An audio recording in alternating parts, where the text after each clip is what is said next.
Welcome to the Healthy, Wealthy, and Smart podcast.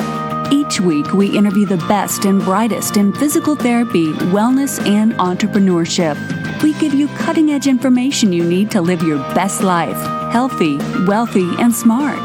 The information in this podcast is for entertainment purposes only and should not be used as personalized medical advice.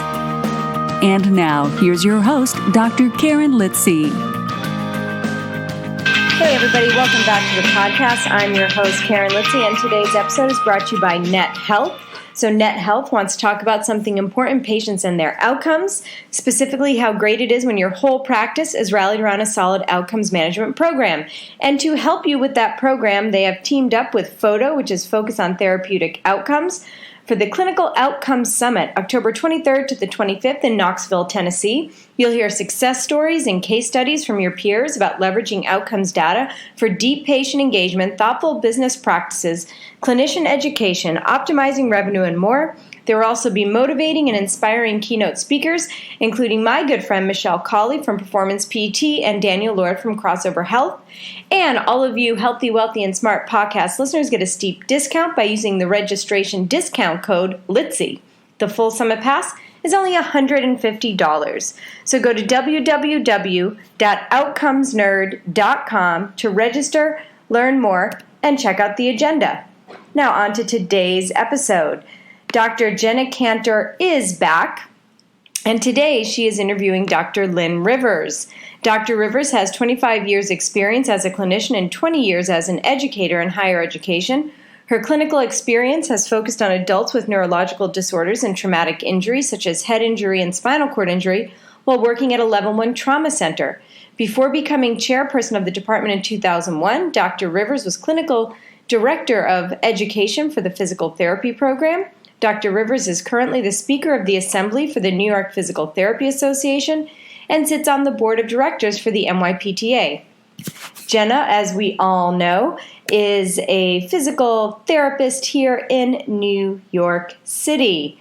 So today they talk about what are Robert's rules and how debate is conducted at the House of Delegates, different ways to collect votes from the delegates, point of order, point of inquiry, and point of information, and can a guest speak during the meeting? So if you are at all interested in being part of House of Delegates of the APTA, this is going to be a great episode for you because you'll be able to get an inside look, little sneak peek at what happens in the House of Delegates and hopefully makes you want to join.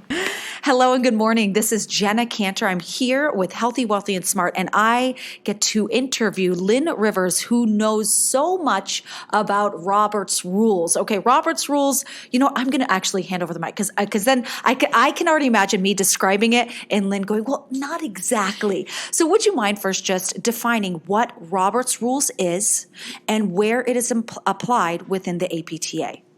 Sure. Well, good morning, Jenna. Thanks for the opportunity. Thank you for the opportunity to be able to share just about 28 years that I have sort of gotten myself involved and love Robert's Rules of Order.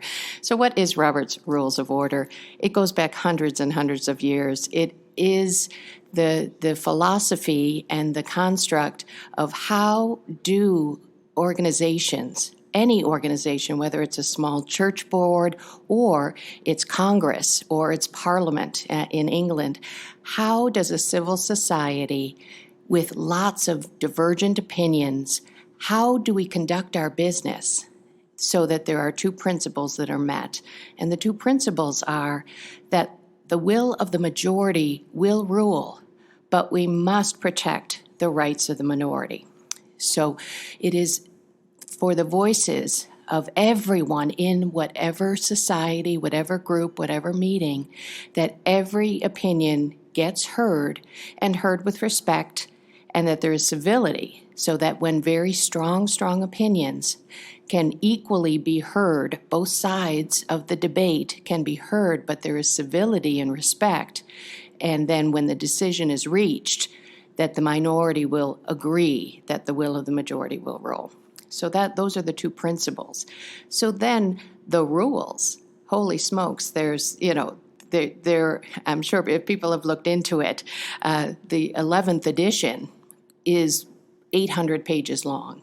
And there are so many minutia rules. But the bottom line is that the rules guide how people make decisions about what gets heard and how we make choices. So there are just, the word motions is a tenet of Robert's Rules of Order. So what is a motion?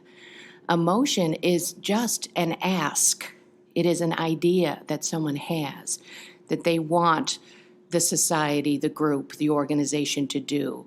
I want to ask that we pursue buying a piece of property, or in the APTA, it's, I want my APTA to look into this, or work on this legislation, create a document for us to help us, right? It's an ask. And then there's a way to make the ask. And so they give guidelines on how you make the ask. And then there are rules of then how do people debate. So you have to write out your ask. It becomes a motion. And then it's agreed during the meeting. It will be, they call it lay it on the table, but it just means say it, right? Make the ask for the whole body to hear. And then there is the leader of the meeting, who is neutral and just trying to facilitate the discussion. And they have different titles. And so then everyone respectfully just raises their hand or makes a motion. They have to be recognized to speak. And then when you speak to the motion, there are just rules of civility, meaning respect, that you aren't shouting, that you are just speaking to the facilitator of the meeting, and you are making your case, but you tend not to speak only about the motion, not who made the motion, and don't speak ill of any other opinion. You just state your own opinion. And the debate goes back and forth, and then there's a vote. Actually, could we go on this a little bit more with the ask and how a person, because there's some things in this that I think is so fantastic with the civility that you are discussing. And you guys, anybody listening, all you new grads, anybody who hasn't done House of Delegates or been to any of these type of meetings before, you know how easy it is for things to get heated when it's a touchy subject. And of course, within physical therapy, we're extremely passionate about what we do. So those issues can get personal very easily. So would you mind going into the process of who is actually getting the eye contact when you are standing up to speak about something, and say it might be something you are quite passionate about, you have it written out exactly what you want to say. Who do you make eye contact with, and how do you address or refer to somebody who may have spoken before? Like, would you mind giving an example of that so people can get a better idea of how important and valuable it is to keep this going? Be glad to, Jenna. So I'm just going to think back to the most recent House, and we were talking about the American Physical Therapy Association taking a stance against firearm violence, and there are some very passionate opinions in the room.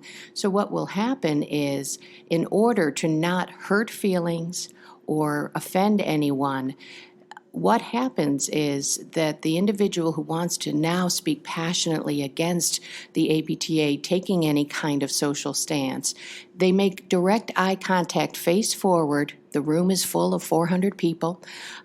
Face forward, you are looking directly at the Speaker of the House, which is the title of the individual who's standing up in the front, who has recognized you to speak, and you say, Madam Speaker, I would like to speak vehemently against this. I respectfully disagree with the previous speaker from Oregon who made this claim, and I disagree with that. So you don't say, I think Henry is an idiot. You say, I respectfully disagree, and you speak about people in the third person. And that it's amazing how that sort of takes the emotion out. You can be emotional. You can feel passionate about your stance, and you could be angry about the thought of an action being taken, but you are looking at the neutral speaker of the assembly, and you are referring only in the third person to previous speakers or to a speaker from another state. And it is amazing how that can really de-escalate the emotion. And then for such a very important debate, in which I like to say that, it's nice that there's an opportunity for every single motion to be debated on. So whether or not you think it's important, it still doesn't obliterate the opportunity for other people to debate on that, which I think is wonderful as well. But of course, these things can go on forever. So how is it handled to end, as a group, because you have a group of 400 people, for us at the House of Delegates. So how is it handled, to rightfully decide when it's appropriate to stop the discussion and move on to a vote? And on that note, we're going to take a quick break to hear from our sponsor. Let's talk about something important. Patients and their outcomes. If you love to nerd out on this kind of talk like I do, the best industry event around outcomes management is happening from October 23rd to the 25th, and it's the Clinical Outcomes Summit. It's hosted by Photo, but it's not just for Photo clients. It's a gathering of everyone who believes in the power of outcomes management to drive change for patients, clinicians, practices, and payers.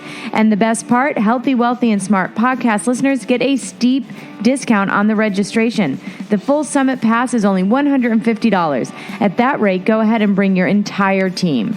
Go to www.outcomesnerd.com and use the discount code LITZY. That's LITZY. Hope to see you there. Yes. So again, what happens is, people have raised their hand, or we do it electronically now in the House of Delegates with a BlackBerry. You can put yourself what they call in the queue. So you're in line to speak. And so the speaker will monitor, and you must indicate to the speaker whether you're speaking for it or against it. So they try to balance debate. And at times, after a bit of discussion, the speaker will say, at this time, there appears to be no one who is in line or in the queue to speak. Are you ready for the vote?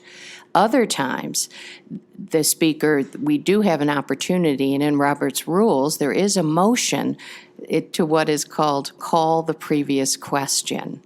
And all that means is that person has put in a motion to say, I think I've heard enough. I have heard both sides of the debate. I am ready to vote. And so then if the Speaker of the House, the leader of the meeting, observes that there are many people who think it's time to vote, then he or she will ask the body, the group of people at the meeting, are you ready for the vote? And if there's no objection, then you move to the vote. So it can either be everyone has stopped talking, or there has been a lot of balanced debate, hearing both sides of the story, and enough people have spoken that the group feels they can make a vote. I also saw in the meeting, and we're not going to hit all 800 pages of the book, but I'm just pointing out some interesting things. Sometimes the voting switch between standing, between saying aye, and then also the electronic vote via the ARS device. So how does in this case, the Speaker of the House who was running the meeting, how does the Speaker of the House decide which way to do the vote? Yes, so certainly what happens is each organization has also something that's called the standing rules. So you set rules at the beginning of the meeting, and one of the key rules you decide is how much agreement does there have to be in order to pass that motion, to say it's going to go. So for normal business, the actions of the House, we agree in the House of Delegates a simple majority. So just over 51% of the group.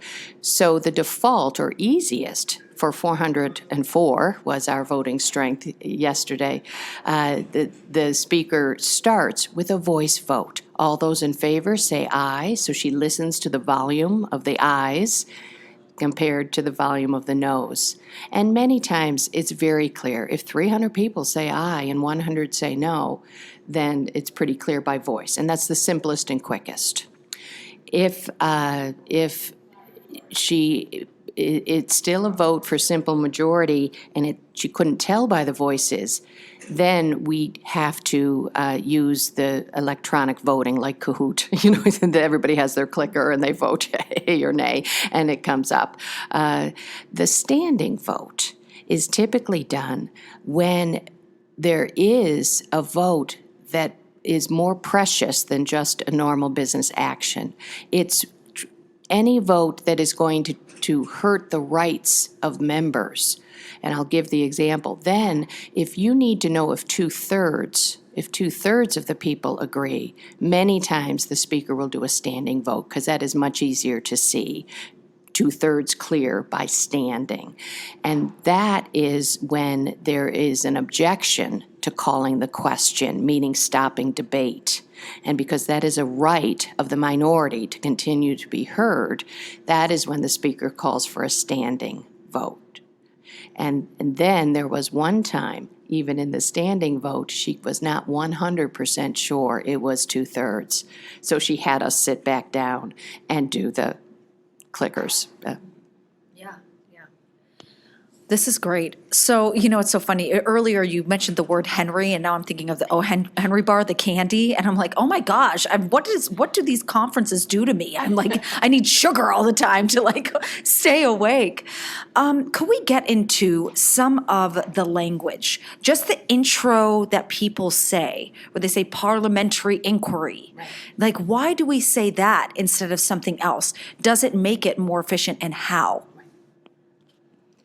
Yes. So again, there is a protocol to how one introduces a motion, and one of the first, again, for civility, is whenever you are recognized to speak, you start by introducing yourself, so speakers know who you are. We also ask them to state what component they are from, component or state.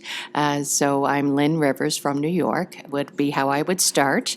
But there are three, and you must be recognized in order to speak. There are three instances when someone can shout out and not wait to be recognized.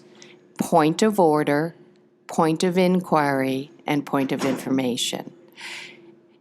Point of order, there is shouted out, and you are allowed to shout it out if you believe what is happening right now is not following Robert's Rules of Order. We are not doing it correctly, and we believe that we have to ask the speaker.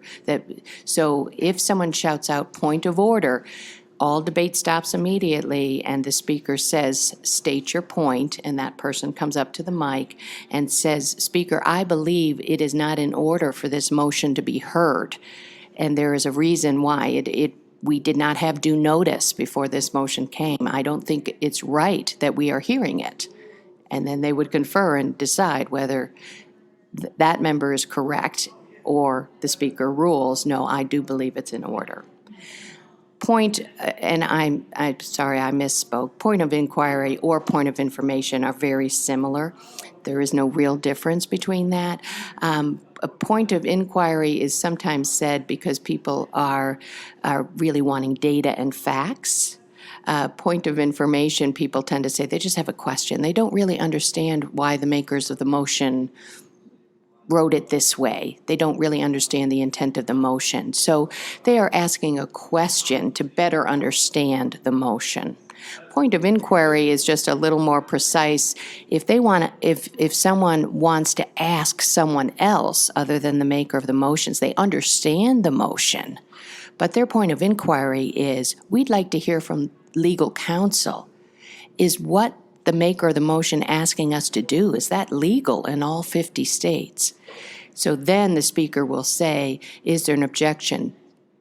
Does anyone object to legal counsel addressing the body and answering this person's inquiry? Right? Yes. That honestly makes more sense for me now listening to that, because there was a motion on creating a virtual historical museum, and there was a lot of point of inquiries to the board to find out how much work would this be putting on them? Would this be possible for them to take on? And also, what would the game plan, where would the financial resources come from? What will we be taking away from? So that makes even more sense. And it's also a respectful way to be like, it's just clarification. It's not going to be an attack. We just have a question to like know what this means. And of course, it's pointed in a very professional way. Just saying, we really just need to know to get the full picture on if this is a good thing to vote on. So, I'm getting some massive light bulbs here right now. And then I think I want to finish with one more. Although Lord knows we could go on forever with Robert's Rules. And honestly, if I really do recommend, yes, it's an 800-page book, but if you're interested in it, read it. Why not? Well, and I'm going to say the caveat, please don't start with that book because you will run away screaming. So, but please know, and you can just Google it. Robert's Rules for Dummies is one version. There are about 4 levels of books. There's Robert's Rules Simplified, right? So Google Robert's Rules and look at the different books and start with the first one. And then move up to the next one that gets a little deeper into it.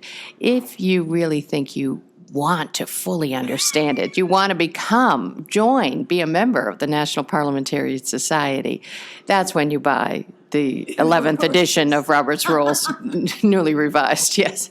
Awesome. Thank you so much. And see, this is a perfect example why I bring the expert on to help correct me as I'm going, why don't we just do this? You're like, whoa.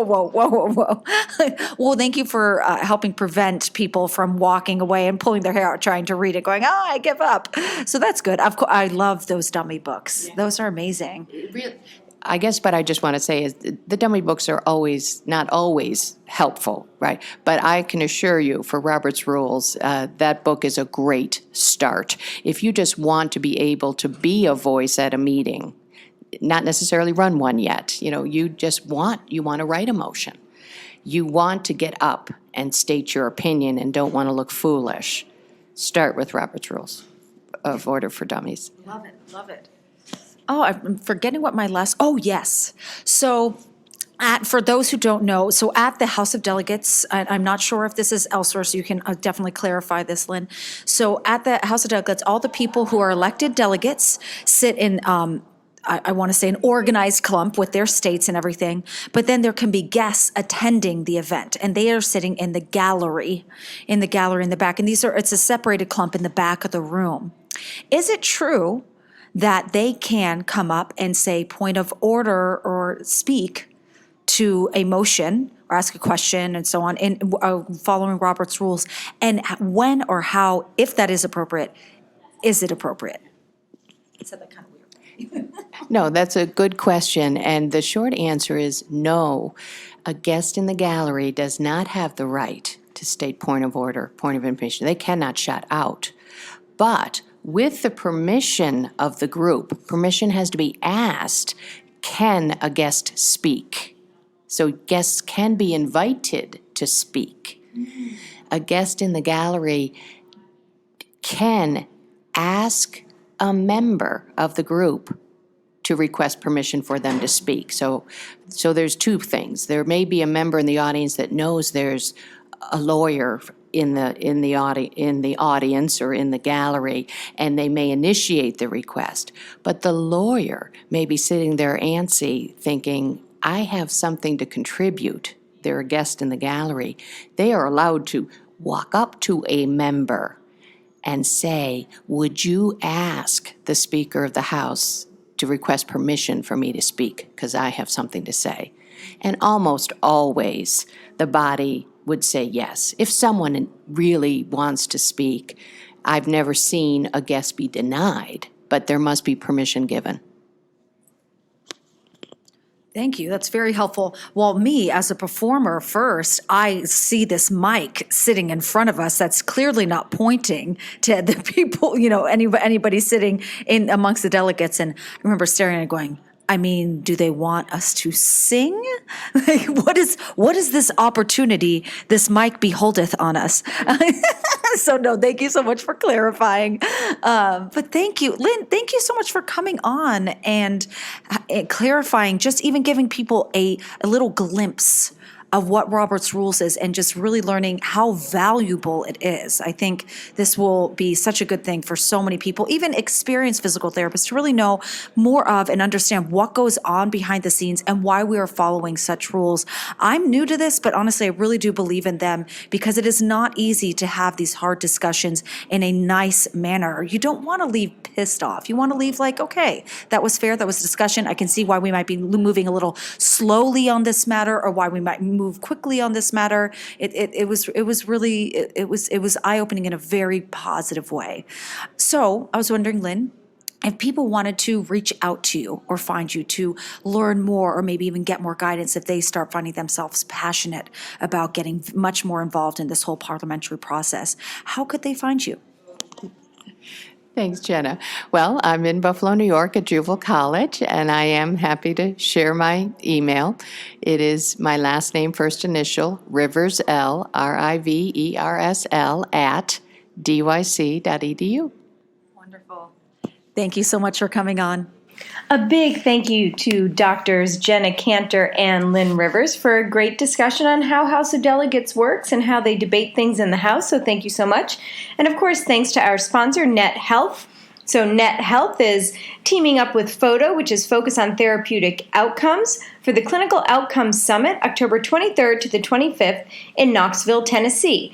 Like I said, it's hosted by PHOTO, but it's not just for PHOTO clients. It's a gathering of everyone who believes in the power of outcomes management to drive change for patients, clinicians, practices, and payers.